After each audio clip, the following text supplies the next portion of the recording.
right, welcome everyone. We're Semblance of Sanity. I'm Caleb. I'm Jacob. And we're here for Symphogear, Season 5, Episode 3. Tsubasa.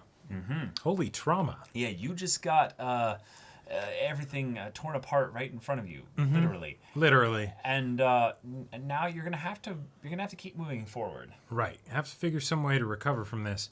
But, okay. Don't become a sword because, swords don't feel things and all that. Well, I don't think we have to worry about that because she dropped her sword at the end of the episode. So, maybe this goes past that. Yeah. But yeah, the antagonists, the villains, are making their moves. We don't entirely know what their objectives are yet. And then there was that whole thing with the mummy dissolving when the device that was on its wrist was scanned. Yep. Okay. All right. All right. Ominous shit approaching. Definitely. So let's see about our girls going on the offensive to save the heart of Tsubasa. That's right. Just be there for her. Yes. So, y'all, without further ado, let's get into this. All right, everyone. Now be sure to go check out the reaction portion of the video in the description below. Then come back here for the discussion.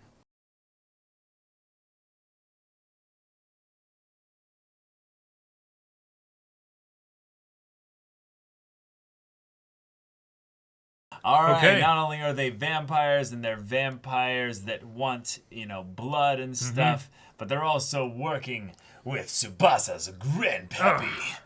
No, I mean, he wanted battle waifus, so god damn it, he's getting battle waifus. Tsubasa, you're not able to save every single living being.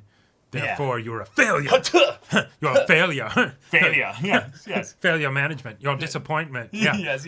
You are not a superhero that save everyone all the time. Right. I will send you to Jesus. Yeah. I saved 98% of the people. Where'd the other 2% go? But I mean, to be fair, this is a global catastrophe. To have 70,000 people missing or dead. Oh yeah, that's real fucking bad. In something that's outside of any kind of wartime thing or what have you, where and it's yet we're expecting people to die. This is horrible. Oh yes, very bad. One of the and worst yet at the same time, ever. And yet this is the same guy who blamed people for the fact that a group of people that could teleport were able to teleport to a place and attack it. Yes. So. Yes, he's a dumb fuck. He's a dumb fuck. Yeah. But not dumb fucks. In fact, smart cookies are Kirika and Shirabe because they were on point this episode, not just with the fighting, but also with being like, so they're vampires, right? And they're probably going to attack a hospital. We need to get to that hospital. Oh, hey, there they are. Like, at this point... I just loved the way she went, yo! And then went like, what? Right. It's just wonderful. But I straight up would not be surprised if, to play into the joke, they actually had the antagonists at some point be trying to do a barbecue, and then Kirika could be like, I was right. They're the worst kind of enemies. Yeah. How are we supposed to deal with enemies that are so chill they go on barbecue? Right, exactly. Distracting us, with patients at a hospital where there's an EMP, so they're in trouble. And right? bless Shirabe's innocent heart, be like, is that ketchup? I've gone on the record. I've gone on the record to say that Shirabe is best girl. Yeah. Obviously, Christian is number two. Is like potentially like in the running for number one from a certain point of view. And same with Hibiki, of course, as well. Right, Hibiki and Miku are in their own special, Totally. Yeah. But I even still, with them included, I still think Shirabe is best girl. Yeah. But wow, I just that was awesome. Again, we had more situations where we got to see the villains struggle. They, went to do things. It didn't exactly work out the way that they were planning. Chris and Hibiki are OP as fuck. Right, because of course they are. Like, we knew that, And then the pole vault launch, kind of thing where it's just send her up into the air. Sailing through the air, sniper shot. Pop! Yep, because snipers do make combat resolutions very simple and straightforward. Quickly. Right, exactly. That's why it's used at the very end, not as an opener, because otherwise, there just wouldn't be anything. But you still have the antagonists get away in classic Symphogear fashion, but there's some extra spice and twist to it so that it feels a bit more satisfying for the protagonists, and as a result of the actions and decisions of the antagonists. Yeah. The briefcase gets left behind. Cool. And then Find out that they have a blood supply. Yep, and then that's something where probably as a result of that, then they're not able to function as well in the next fight because they lost that thing. Okay, cool.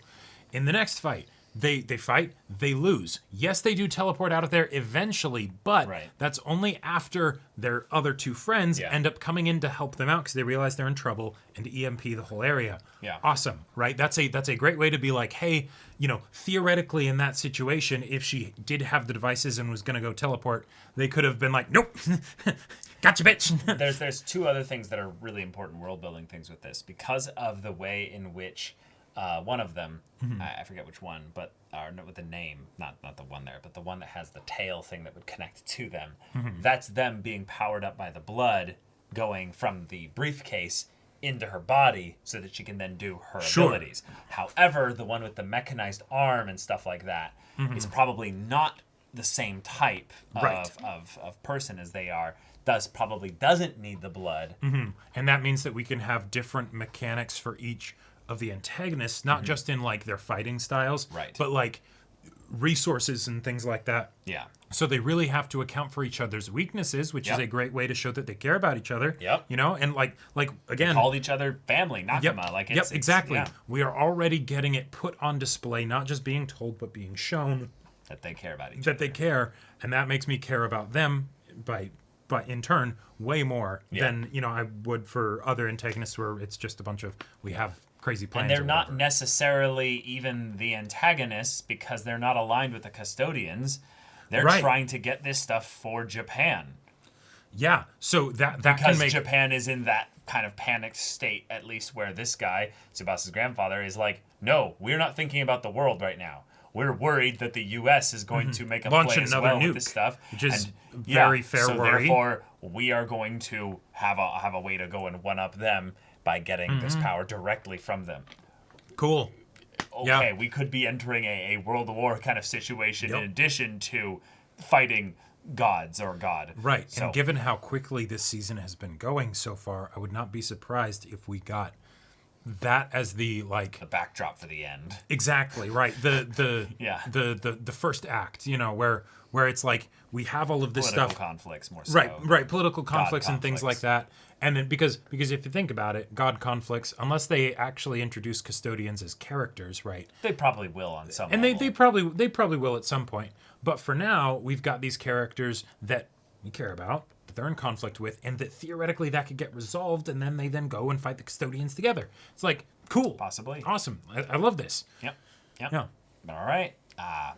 There's not much more to say other than just the twist that Tsubasa's grandfather is working against Song to get the divine power by any means necessary, which could involve starting a war with the U.S. And you're employing these people that are using these kinds of crazy methods. Well, I think it's just he just decided to reach out to the Bavarian Illuminati's remnants and was just like, join us. Sure. We'll give you safe harbor. That's why they haven't found all of them. Right, which is a great explanation for that. They're giving them literally sanction. Sure.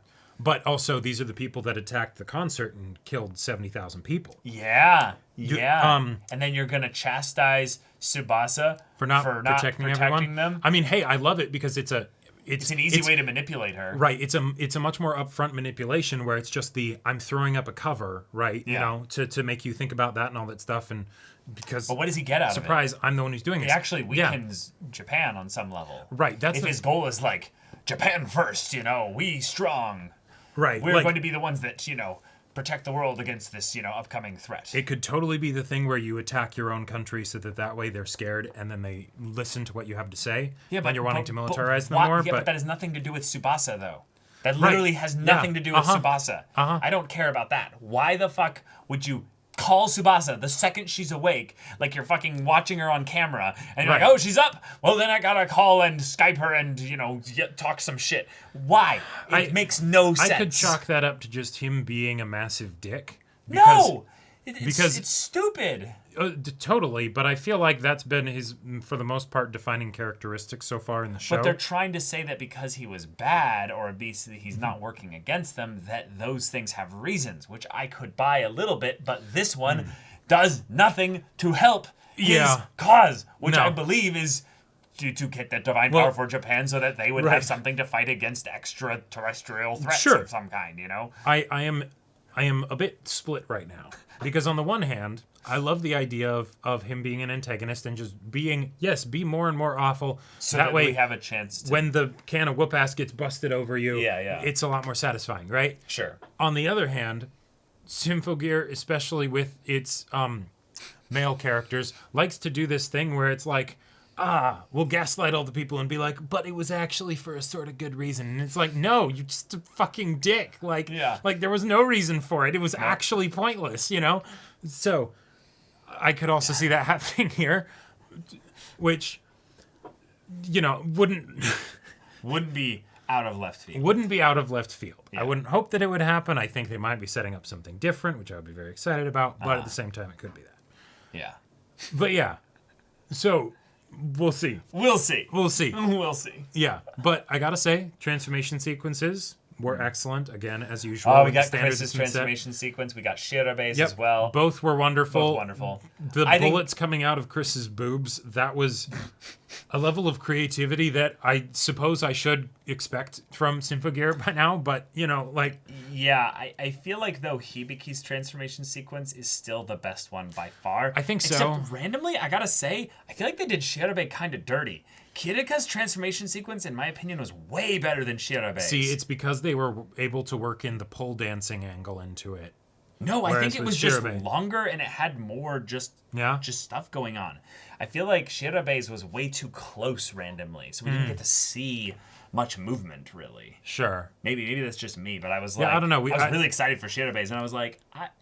I feel like because there would never the animators like Kirika more than Shirabe. I could definitely see that. It might just also be because of how the weapon is just really something that people don't know how to make look cool. Right, exactly. Like the scythe is way. I think the coolest stuff that we've seen from Shirabe to date, potentially, but certainly in this season, was the parts where she was using the movements of the people in the fight to catch against the string to, like, you know, angle things and move around from earlier. Yeah, that was fantastic. But I understand that that's something that would be very difficult to do on a regular basis, things of that level. And yet, like, imagine it as well. Exactly. But at the same time, you can never have a Shirabe transformation sequence that, you know, it has too much detail, right? Like, well, no, of course not. But I just noted it and I was like, yeah, okay, all right. Okay, all right. I liked it. It was good. Yeah. I just feel like we're now getting to that point where we're so spoiled on these transformation sequences that we're now, like, able to see, like, oh, this is where the peak is. Right. Oh, it was only a 9.5. Yeah, you did something that was an 8.7 transformation. And I'm like, well, why do the other characters get 9 and above transformations? I feel like the best girl battle with Symphogear is probably a very hotly contested thing. Within the studio, within the fan base and everything like that. Absolutely. Because I feel like the fact that we're so in sync on it might just be because we're brothers and we have very similar tastes, you know? But, like... I think it's just, no offense, I think it's just whichever characters are the most well-written get best girl status from you or I. Same. So therefore... So it's very straightforward. It's Chris... Shirabe, and then Hibiki. Yeah. Like, those are the best written of the girls, in my opinion. I think maybe you could make an argument for Maria in a kind of cool, like a dark horse kind of way. Sure. Yeah. And maybe Tsubasa might end up moving up in the ranks because of the developments that we're having here, because, oh, she's totally okay. I'm totally okay. She didn't look like she was okay. Like, the fact that they went from Tsubasa comes out, they flash forward, and then immediately flash back. Wasn't it weird that happened immediately after? I'm like, oh my God. Yeah, like, we were just there 4 seconds ago. Why'd you cut away? I mean, and it was to basically prepare us for the... You know how that guy just randomly called, like, right at that moment? That was really weird, right? Right. So maybe they're trying to set up something where it's like, hey, I'm letting you guys know I'm spying on you by doing this. Oh, sure. So I'm trying to give you guys a little bit of a heads up that, like, you should suspect me. I'm going to have to follow on my... giving you hints the entire time. Yeah, exactly. He's trying to basically be like, I'm going to need to fall on my sword at some point. Oh, no. So if it's some kind of self-aggrandizing, self-sacrifice... Well, no. Those are different, though. self-aggrandizing, self-sacrifice is not the same thing. I mean, you know, I whether think it's stroking your dick in private or in public, you know. No, Jacob, no. Self-sacrifice, if it is actual genuine sacrifice, has nothing to do with ego. That's the thing. If it is actually a thing where he's saying, by doing this, that he's going to have to literally fall on his sword and die so that, you know, Japan is all that can happen and what have you, then there's maybe a way in which this was a way where he's like, hey, do you see how much I'm throwing this shit on you? This is so obviously not like me. Why didn't you figure it out sooner, Tsubasa? No, I know. I'm pulling as much out of my ass as I can right now. Okay. In all fairness, I think this is something where Symphogear is also learning from some of the good things that they had in the past, where Fine being an undercover person in their midst, that was legitimately like really cool. Like as far as Fine was a good, cool character as well. That too. Yes. Well, better than him, at least. Yes, better than him, right? By far. He doesn't even have black odds. But I don't know where I was going with this. But yeah, I don't know. It's either. cool that there's a they did a twist. Good job, Symphogear. Yeah, at the end of the episode. Awesome. Kirika and Shirame continue to impress and just kick ass. So Exactly. Love it. Love it so much. So y'all, thank you so much for watching this episode's reaction and discussion. If you want to see the next episode's reaction and discussion right now, though, go check out the link in the description below for our Patreon. You can get an early access there. You can watch full-length timer reactions there, and all this comes with Discord access, so you can chat with us in the community there about this show, about anime in general, and also be sure to check out our Twitch channel. We stream every weekday. The info's in the description. Yeah, so maybe that interests you. We'll see you there. But until then, we're Semblance of Sanity. I'm Caleb. I'm Jacob. And we'll see you all Next time.